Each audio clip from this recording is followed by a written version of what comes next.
প্রিয় ভাইরা আমার, আমরা সবাই অবগত আছি আমাদের বাংলাদেশের বিশেষ কয়েকটা জেলা পানির বন্যায় তারা অনেক দুর্ভিক্ষের মধ্যে পড়ে গেছে, অনেক কষ্টের মধ্যে পড়ে গেছে। ফেসবুক খুললেই দেখা যায়, ইউটিউব খুললেই দেখা যায় গর্ভবতী মহিলা সে পানির স্রোতে ভেসে যাচ্ছে, তার ভাইদের কাছে কাকুতি মিনতি করতেছে, আমাকে সাহায্য করো, আমাকে উপরে উঠাও, আমাকে পানির থেকে উপরে উঠাও। কত ছোট ছোট বাচ্চারা মারা যাইতেছে, গরু ছাগল হাঁস মুরগি ভেড়া পানির স্রোতে ভেসে যাচ্ছে, কোথা থেকে কোথায় চলে যেতেছে। মানুষের খাবার নাই, মানুষ খাইতে পারতেছে না, মানুষ শুইতে পারতেছে না।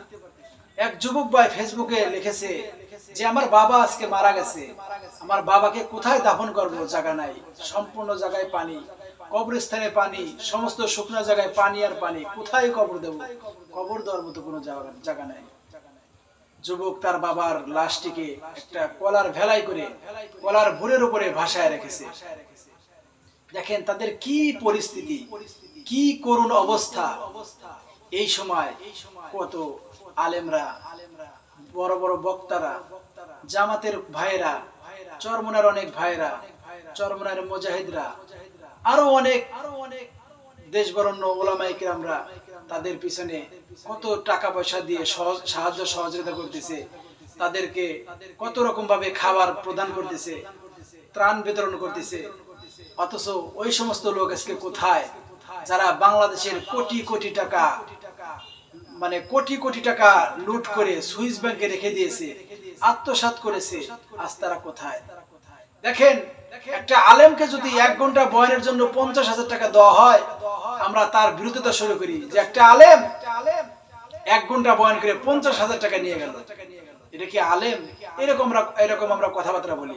অথচ এই বিপদের সময় ওই সমস্ত আলেমরাই তাদের পাশে দাঁড়িয়েছে, ওই সমস্ত আলেমরাই, ওই সমস্ত বক্তারাই ওই সমস্ত নদী এলাকায়, বন্যা এলাকায় তাদের পাশে দাঁড়িয়েছে। আজকে কোথায় বড় বড় নেতারা, কোথায় বড় বড় ব্যবসায়ীরা? তাদেরকে তো দেখা যায় না।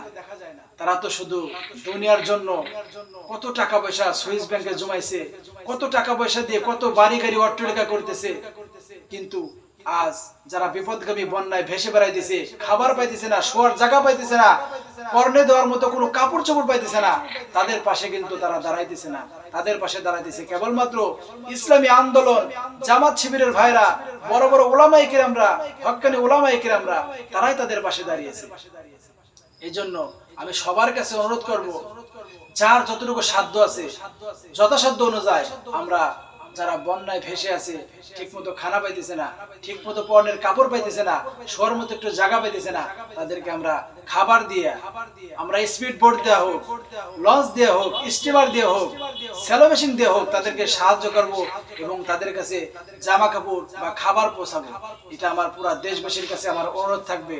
আমি সবার কাছে অনুরোধ করব, আমরা সবাই আমাদের মুসলমান ভাইদেরকে আমরা সাহায্য করব, সহযোগিতা করব। শুধু মুসলিম ভাইরা না, আমাদের ভাইদের মধ্যে যত হিন্দু ভাইরা আছে, অন্য ধর্মের ভাইরা যারা আছে, তারাও যারা বিপদে পড়ে আছে, আমরা তাদেরকেও সাহায্য সহযোগিতার হাত বাড়িয়ে দেব ইনশাআল্লাহ।